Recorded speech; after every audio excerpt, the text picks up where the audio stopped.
Hello students, in today's video we will be discussing about the circular flow of income, means how a flow of income operate in an economy. Okay, so here you can see on your screens circular flow of income. As we all know that in an economy the three process never comes to an end. These processes are production of goods and services by production sector, which is sold to household, and generation of income in terms of the receipt of sale of goods and services, and its distribution in terms of wages, interest, rent, and profit to the factor of production in lieu of their contribution in production process, and expenditure on consumption and investment expenditure. No one can trace the beginning of these activities, and it is impossible to predict their end. Circular flow of income means the circularity of flow of production, income, and expenditure in an economy. In fact, production, income, and expenditure are the three phases of this circular flow. Now we will discuss about three phases. These phases are: firstly, there is phase of production.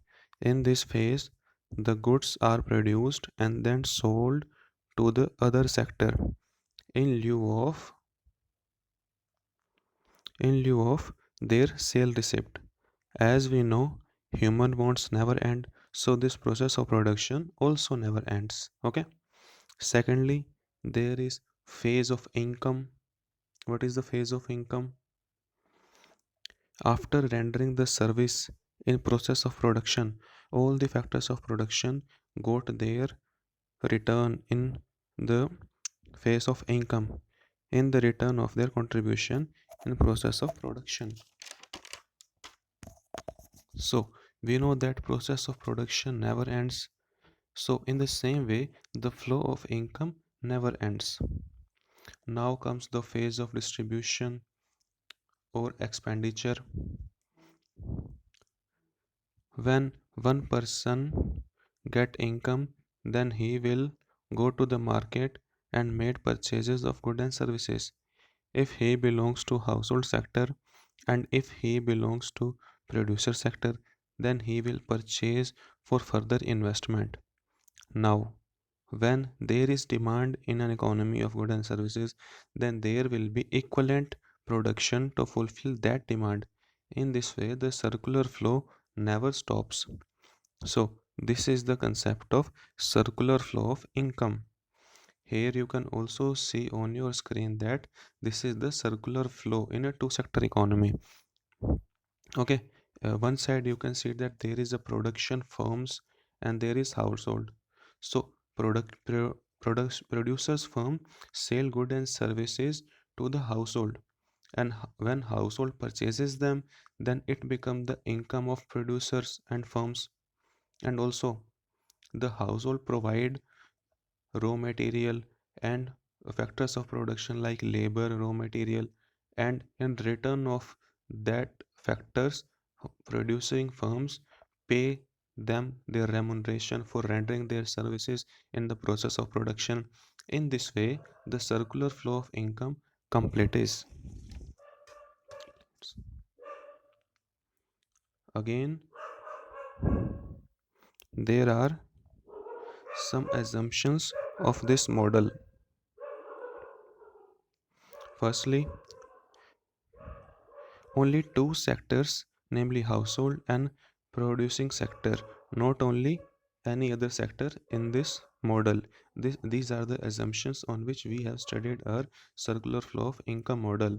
So the first assumption is we have only taken the two assumptions as you see on your screens. There is not any other uh, sector in this circular flow. Secondly, households spend their entire income on consumption so that there is no saving remains. All the income which they earn is all spent on goods and services. Thirdly, there is no government and external sector in the economy. Okay, here I will tell you about some observation or some following things to observe. First is the monetary level. Monetary level of total production is equal to the factor payment to the factors of production. It means all the production which is produced in an economy is equal to the factor payment, means all the production unit are sold in the market. Okay. Second observation is that all income is further spent on the purchase of goods and services, so that all production is sold out. And in this way, value of production got equal to the income generated, which is again equal to the income spent on goods and services. So in this way, a circular flow of income got completed. Income at one time income became expenditure, and another way income became the revenue receipts of producing firms.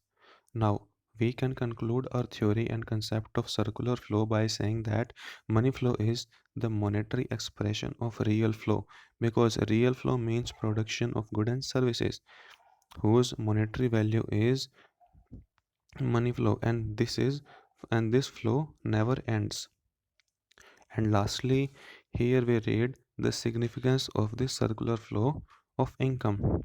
Firstly, it is used to calculate national income of the country by summing up factor income and adding all the final monetary value of production of goods and services. We got national income of an economy. Secondly, it is also explain how one sector is dependent upon other sector, like consumer and producer are dependent on each other. Consumer got their demanded product by production sector, and producer got the sale receipt by consumer when they purchase their produced goods. Here we have completed our second chapter, some basic concept of macroeconomics. Okay, so you read it by yourself and listen my videos and watch it. And if you have any type of any kind of questions and any doubt, then you can ask me in comment box. I will definitely answer your questions. And from tomorrow we will discuss on our third chapter, which is national income and its related aggregate. Till that, goodbye and have a nice day.